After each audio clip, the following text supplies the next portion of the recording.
meron tayo ditong desktop PC na pag pinower on natin, magbibip siya ng ganito at wala siyang display.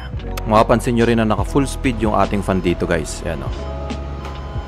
Pag naka-encounter kayo ng ganitong problema guys, ay napakadali lang ayusin yan. So una, buksan lang muna natin yung ating desktop and then tanggalin muna natin yung cable ng ating hard drive para pag nag-on and off tayo ng ating PC, hindi siya ma-damage. Then hanapin natin yung ating memory slot at tanggalin natin yung mga memory na nakakabit. Check lang natin yan guys kung may mga kalaw-kalawang ba yung mga contact points. And tanggalin din natin yung isa. Then kuha lang tayo ng pambura ng lapis at purahin natin yung contact points para matanggal yung mga dumi nito. And then brushin lang natin para matanggal yung mga libag-libag niya. Then brushin din natin guys yung paglalapagan niya. Then try muna natin ibalik yung isang memory. Then try natin i-power on guys kung magkakaroon na tayo ng display.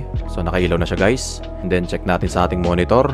Boom! Ayun, nagkaroon siya ng display guys. So nasolve natin yung no display issue guys. Galing lang dun sa kanyang memory. So ganun lang kasimple guys. Napakadali. Subscribe!